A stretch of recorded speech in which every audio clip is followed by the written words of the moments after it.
Desde os primórdios na Terra, a vida em sociedade tem sido uma característica fundamental da experiência humana.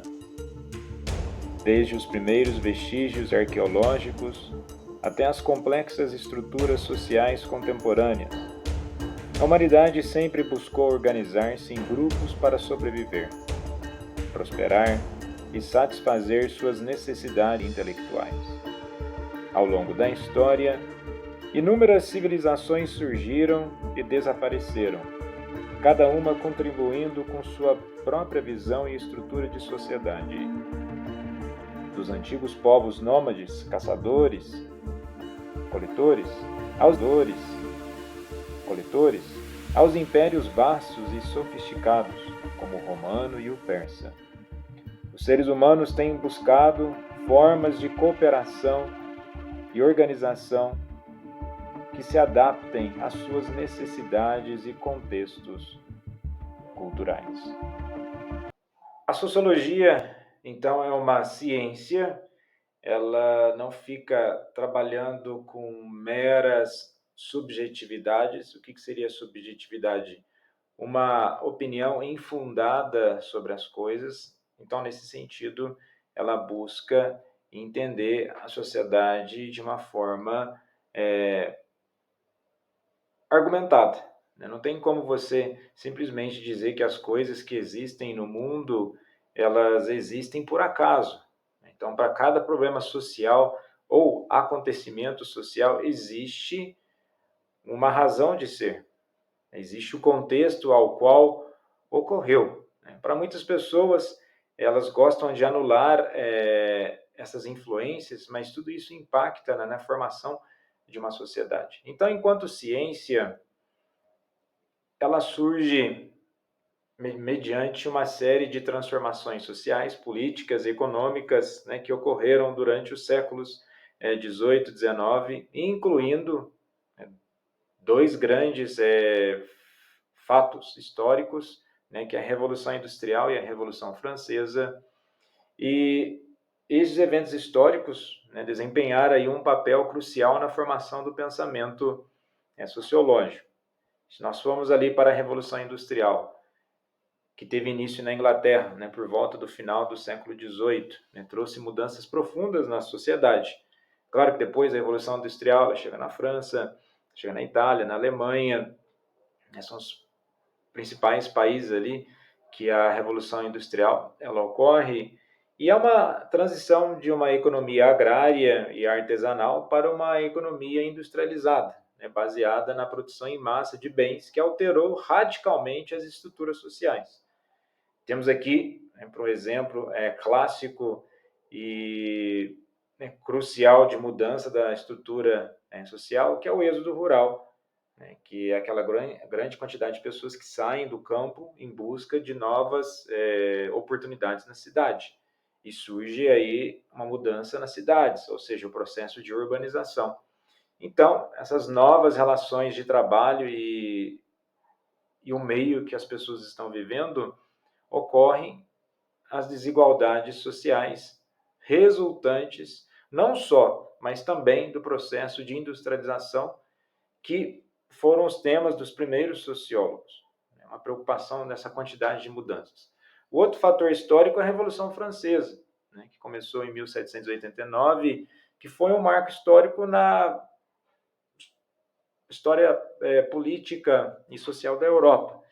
E ela abalou as estruturas tradicionais de poder, promovendo ideias como liberdade, igualdade, fraternidade, ou seja, qualquer um poder totalmente centralizado na monarquia. E a Revolução Francesa questionou a legitimidade do sistema monárquico e aristocrático, introduzindo conceitos de cidadania e direitos individuais. E essas mudanças políticas, ideológicas, influenciaram os pensadores da época e refletirem sobre a natureza da sociedade e das instituições. Então, a sociologia é o estudo da sociedade, ela busca entender os fenômenos sociais. Nada existe por acaso, sempre antes de um fato ocorrido, existe um outro fato que pode ter influenciado aquilo ter acontecido. Então, um fato histórico, ele nunca é isolado por si próprio, embora ele vai surgir com uma característica de identidade própria, mas há elementos que influenciam e impactam na ocorrência das questões da sociedade. Então, tudo que nós vemos, os movimentos da sociedade, eles têm uma influência. Nada existe isoladamente no aspecto que não houve uma influência.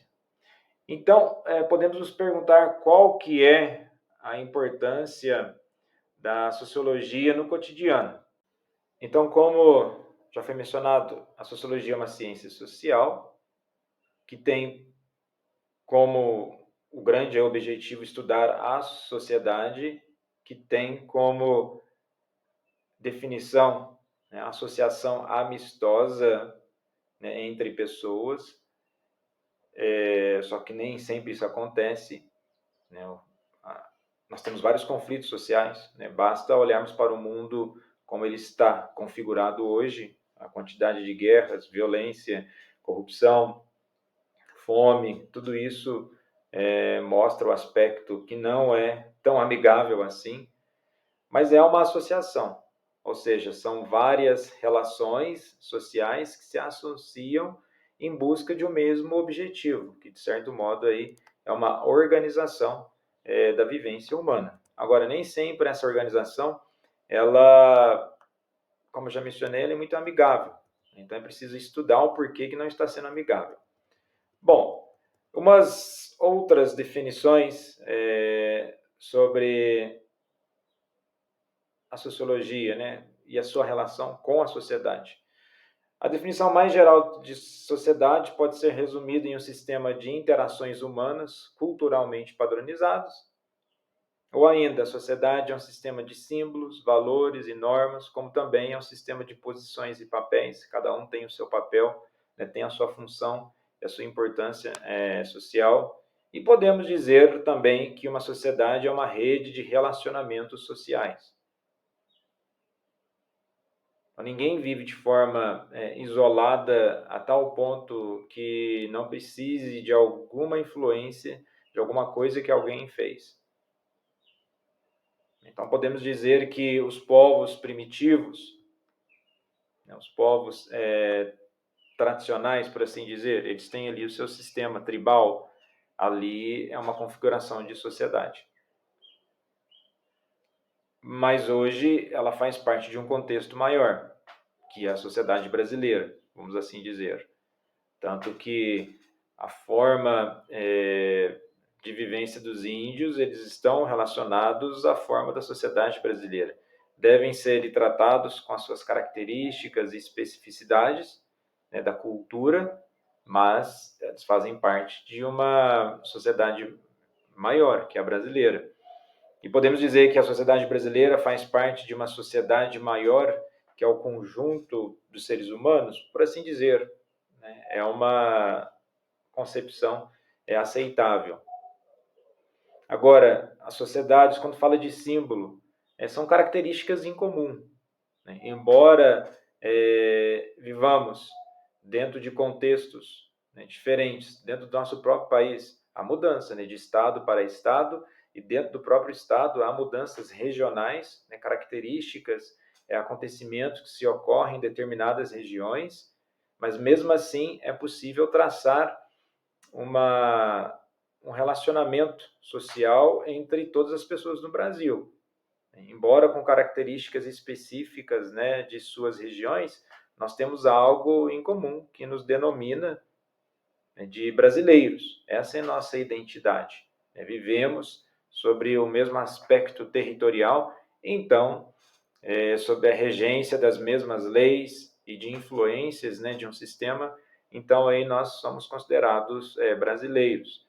Agora, se nós ampliarmos, falando de humanidade, embora haverá com certeza múltiplas conceitos de diversidade ao redor do mundo, mas nós temos algo em comum que nos identifica enquanto ser humano, né? Há valores que, por assim dizer, embora a sociologia ela tenha cuidado de falar sobre isso, há valores universais.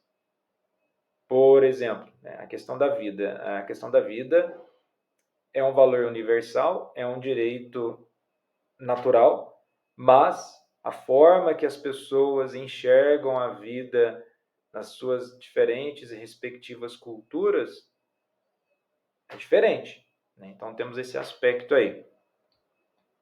Bom, na sequência, né, a Sociologia e Sociedade, né, segundo Norbert Elias, em seu livro Sociedade dos Indivíduos, a sociedade, como sabemos, somos todos nós, é um grande número de pessoas reunidas. E é interessante falar essa questão de indivíduos, pessoa e reunião, né? Porque pessoa, persona, tem a ver com a questão de consciência, né? Então, é um ser consciente. E esse ser consciente, ele é um indivíduo, ou seja, ele não pode ser dividido. A sua consciência não pode ser dividida. Mas essa consciência ela pode ser compartilhada com outras pessoas. E a partir desse compartilhamento, essas pessoas se reúnem em busca de uma lógica de viver em comum, buscando essa associação amistosa. Depois, uma outra parte, né? Então, qual é o papel da sociologia no cotidiano da sociedade? A sociologia contribui aos seres humanos, né, ajudando-os a compreender melhor a si mesmos, seus conceitos, bem como da sociedade onde vivem. E conhecendo-se melhor, né, pode-se entender a sua maneira de agir, bem como a dos outros membros da sociedade, suas motivações, seus limites, as suas tradições. Então, sendo uma ciência, não pode ficar tratando de meros achismos. Dentro da sociologia, um exemplo, a sociologia ela vai estudar o preconceito e as origens do preconceito. Mas mesmo assim, haverá aí pessoas que continuarão a ser preconceituosas por vários motivos. Há pessoas que elas não vão abrir mão de certas convicções, por mais que essas convicções elas muitas vezes não tenham um fundamento lógico, muito menos histórico ou qualquer outro tipo de aspecto de inteligência, a pessoa acredita que aquilo é uma verdade, ela fecha a sua forma de pensar sobre aquilo, se torna cega, e a sociologia ela não pode trabalhar com cegueira, sendo uma ciência social, né, ligada, né, às ciências humanas. Então, seria esses conceitos iniciais da introdução da sociologia, né? Desde os primórdios, né? A vida ela tem uma formatação, por assim dizer. Há conceitos né, da antiguidade, né, que fundamentam a vida humana, né, nesse planeta. Depois, né, vindo bem para o período moderno, por assim dizer, as revoluções industriais, desculpem, né? Vamos ficar focado mais ali na primeira fase da Revolução Industrial. Quando fala de revoluções industriais, que tem as fases, vamos ficar mais no início da Revolução Industrial, o que isso causou socialmente, e depois a Revolução Francesa. Muito obrigado pela atenção. Sapere aude, ouse saber.